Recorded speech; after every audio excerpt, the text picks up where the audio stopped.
A world-renowned pianist instructed a blind black boy to play the piano for fun. What ensued left the entire room stunned and the world on the internet's wonder. You won't believe how one silent moment became a global phenomenon, and how untapped talent found its voice in the most unexpected manner. It began with a joke. A globally renowned pianist, fresh from a thundering standing ovation, consented to meet a blind black boy lingering unobtrusively backstage. The child was 12, soft-spoken, eyes blurred but heart unblurred. He was not clutching a phone, requesting an autograph, or seeking publicity. He simply wanted to listen, and in a moment of mundane goodwill, or perhaps tedium, the pianist looked at him and laughed and said, "Why don't you just try it for fun, kid?" It was a line that would alter everything. Nobody was expecting anything spectacular. Not the staff with the eye rolling. Not the assistants with their smirking as they began filming. Not even the master pianist himself. They expected it to be adorable. A warm moment at best, but what they were going to hear next brought the room to a hush. Because when Jalen Ross put his fingers on that big piano, the music that came out wasn't merely amazing, it was unbelievable. Jalen didn't play like a kid. He didn't even play like a student. He played like somebody who was born to have music in their blood.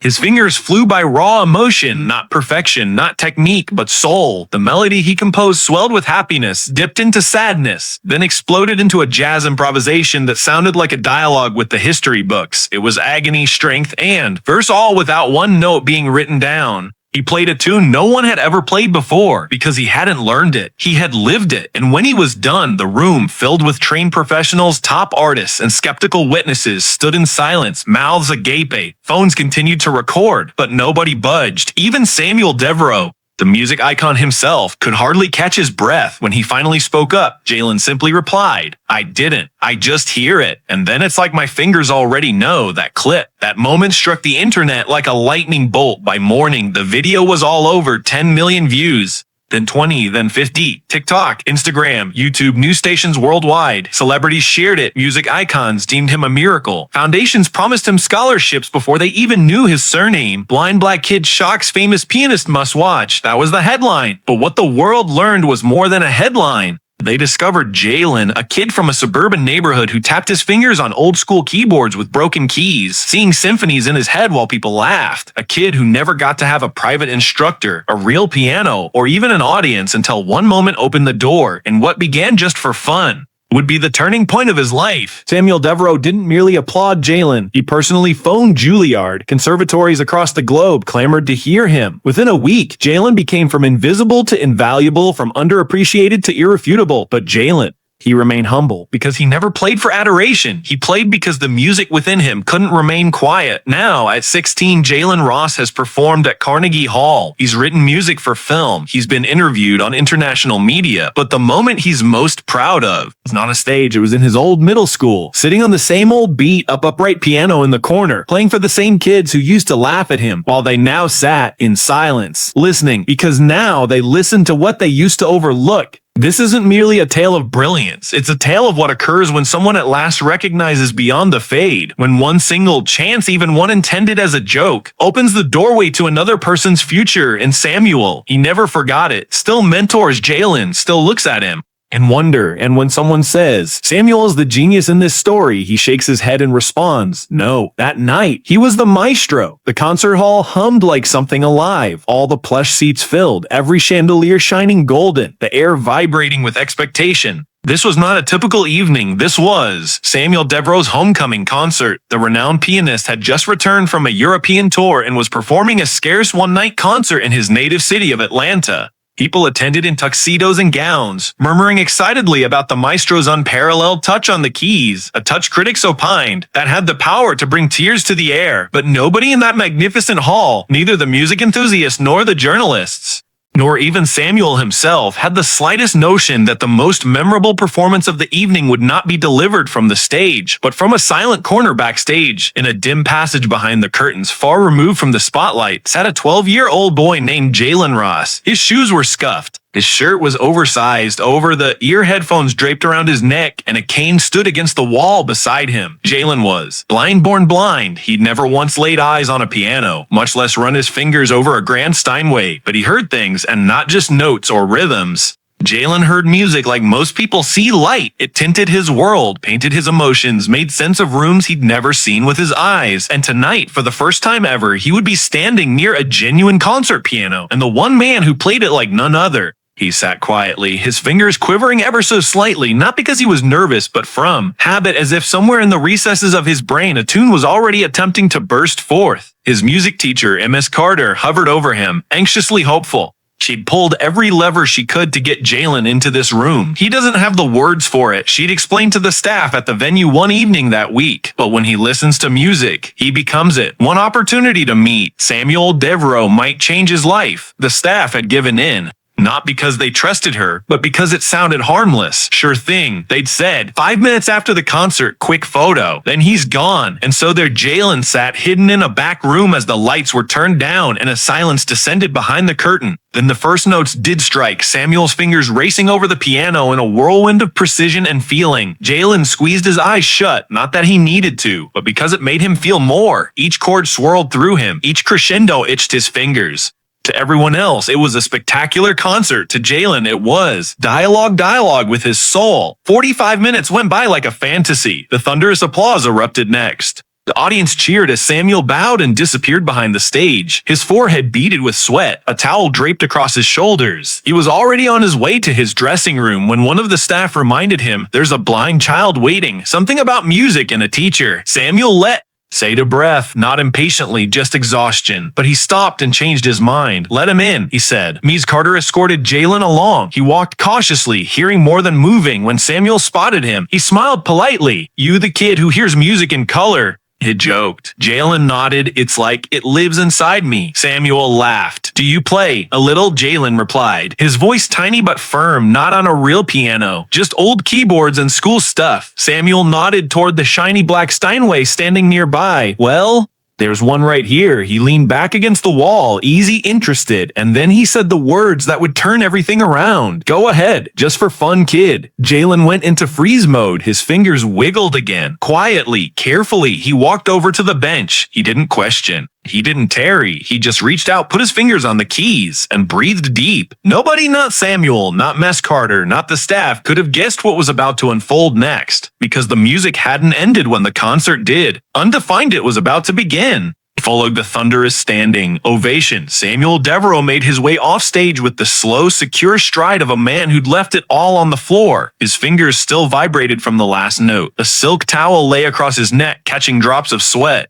Assistants swarmed around him, patting him on the back, asking if he needed water or press time. But in the din, one of the staff came up quietly and said, sort of as an afterthought, that there was a little blind boy backstage, someone his music teacher had wanted him to meet. Samuel stopped mid, sip on his water bottle. A blind boy. He looked down the corridor. "Let him in," he whispered, shooing away the assistant. He didn't know why. Perhaps it was curiosity. Perhaps it was empathy. Or perhaps, on a deeper level, it was because something had whispered to him that this meeting would not be routine. A few minutes passed before Jalen entered the room hesitantly, accompanied by his teacher, Miss Carter, who was both thrilled and afraid. Jalen moved cautiously but purposefully. He had no phone, no fan sign, only a quiet presence, a serene energy. When he came to a halt a few feet from Samuel, he did not regard him directly, not the way his eyes regard people. His chin rose slightly, as if he was listening to something more than sound, as if he was attempting to hear the form of the room, the cadence of Samuel's respiration. "Me Devereaux," he said, his voice gentle. "Your music. It paints pictures in my head." Samuel was taken aback. He'd been told he made people feel, but no one had ever explained it like that. He smiled, pleased but wary. "Do you play?" he asked, intrigued. Jalen nodded slowly. "A little, but I've never had a real piano, just the school ones, some broken keys. Sounds don't remain." Samuel smiled softly, pointing toward the shiny black Steinway Grand that still occupied the space in the middle of the backstage area. "Well, there's this one right here, the best available." Jalen slightly tilted his head, as if he could feel where the piano was without actually seeing it. Samuel half-jokingly made the offer with a smirk. "Try it, kid, just for fun." The assistants in the room looked at each other. One of them rolled her eyes slightly. They took it as a sweet thing to do, perhaps something to make the kid's day better. Miss Carter bristled. She knew Jalen. She knew this wasn't a joke to him, but she also did not want to destroy the moment. Jalen remained silent. He just moved with unobtrusive confidence towards the piano. He stroked the bench first, then the rounded lip of the instrument. His fingers caressed the lacquered wood as if he was reading a new script, one which he somehow already knew. Gradually, he sat down. He extended his hands and put them on the keys, not hitting, just resting, like reacquainting oneself with an old friend. Samuel rested against the wall, arms folded, observing with quiet amusement. The room was silent. A handful of people stood waiting to hear some plain notes, perhaps a chopstick-style melody, something a 12-year-old could awkwardly peck out. But when Jalen began to move his fingers, all of that was altered. His first chord was full, rich, haunting. Then a series smooth and uninterrupted, as though the piano had been in suspense for him. No pause, no hesitation. He played not as a man who had learned, but as one who remembered. His fingers moved over the keys with ease and instinct, each note unfolding like a secret. The room was filled with a melody that wasn't classical or jazz or gospel, but somehow it was all of those things. It was raw, pure. It was painful and happy. It contained something ancient and somehow new. Samuel stood up, his teasing smile erased. The aides who had rolled their eyes were now standing motionless. Muscarter's hands were in her mouth. Jalen was lost. His head was slightly leaned back. His eyes, as sightless as they were, somehow shone with intent. He performed as if the song had been within him for all along, biding its time until this moment to be released. And none of them, not even Jalen himself, realized that this just for fun invite was going to propel him into a universe way beyond his wildest dreams. When Jalen's fingers made contact with the keys, the room changed. They were not the awkward scribbles of a child exploring the boundaries of a strange instrument, nor were they stiff renditions of someone reading what they'd been taught to recite. No, the air was filled with something entirely different. It was unbroken, flowing, and impossibly deep. Each note spilled from his fingers as though it had been stored within him forever. The music wasn't practiced, it was alive, it was breathing, it was shifting, it was becoming something new every second. He wasn't playing on the piano, he was speaking through it. The melody started softly and warmly, like golden quiet of dawn over a tired old city, rising tentatively, gradually, then plunging abruptly into an anguished blues progression that curled about in the air like frayed strands of cigarette smoke on an isolated street corner. It hurt, raw, prehistoric hurt, the sort you don't read out of sheet music. Then, as suddenly it sprang off into a happy, anarchic jazz sentence that teemed with energy, warping rhythm and harmony in ways they shouldn't have worked, but somehow did. It was like he was tapping into every era of music simultaneously. Classical chops, gospel heart, Harlem swing, southern blues, and contemporary feeling, combining them into something newly his own. Samuel Devereaux stood stock, still, his fabled hands hanging limp at his sides. He'd seen prodigies. He'd heard talent. But what he was hearing now wasn't talent. What he was experiencing wasn't truth that came from dozens of lessons learned, but one that came from something far more profound, something near spiritual. The assistants surrounding him, previously scornful, now sat frozen to the spot. One of them had silent tears streaming down her cheeks. Another had brought out his phone, but even he held it lightly, as if, in awe, not wanting to break the moment. Mrs. Carter shook with fear, grasping her heart. She had known Jalen was special, but this was more than special. This was history in the making. Jalen's head cocked to one side, as if he heard something no one else heard. His expression registered no strain, only intense focus and calm, as if remembering an ancient dream. His fingers flew across the keys, never speeding, never duplicating, building a song that no one in the room could identify, because it didn't yet exist. It hadn't been written anywhere. There were no pages, no notes, no roadmaps. This was invention. This was creation in the making. Each key press had a story to tell of sleepless nights, of voices silenced, of a boy in darkness but blessed with light. The music spoke of hunger and hope, of being invisible yet keenly felt, of dreams no one ever believed, and perhaps except one dedicated teacher, and now one astounded maestro. And as the last notes dissipated like mist in a field at dawn, the room remained locked in wonder. No clapping, no words. Only silence, the kind that comes after something holy. At last, Samuel approached, his face white, his lips agape in disbelief. He gazed at Jalen not as a child, but as something he could hardly comprehend. Slowly, hesitantly, he asked, "How did you learn that?" Jalen leaned his head in the direction of the voice, his fingers remaining lightly on the keys. "I didn't," he replied, his voice so serene it sent a chill through the air. "I just hear it, and then it feels like my fingers already know." Samuel remained silent. He could not. Those words struck him more harshly than any review, any standing ovation, any award he had ever gotten, because he recognized beyond doubt that what he had just seen was a gift so exceptional, so great, it defied training, age, even reason. This kid hadn't simply played a tune. He had given his soul datus, and in giving it, he'd quieted a room full of doubters and inscribed himself into a world that didn't even know his name yet. Before the sun came up the following morning, the world had already shifted for Jalen Ross, only he was not aware of it yet. As he slept soundly in his tiny bedroom, all snuggled up in the same old blanket he'd had since age 6, the video of his spontaneous performance had started circulating like mad on every social media site. It began with a crew member in the wings who posted the clip on TikTok with a basic odd caption, "Blind black kid shocks famous pianist must watch." In a matter of minutes, the views were mounting, tens of thousands, then hundreds of thousands. At noon, it had broken 10 million. The music of Jalen's fingers moving swiftly across the keys had reached ears around the world. Humans across every time zone were viewing it, watching it again and again, asking the same question. Who is this boy? And how is this possible? Celebrities shared it. Artists hailed him as a prodigy. Journalists referred to him as the next Stevie Wonder, while record producers opined he possessed the instincts of Ray Charles and the emotional depth of Miles Davis. At the age of only 12, news anchors showed the clip on television, their voices laced with incredulity. Schools and musical schools started calling in, providing scholarships, mentorship, grants, anything to be involved with whatever Jalen Ross was going to be. But then the most significant experience happened when Samuel Devereaux, the same person who had inadvertently created the doorway, was on live on CNN.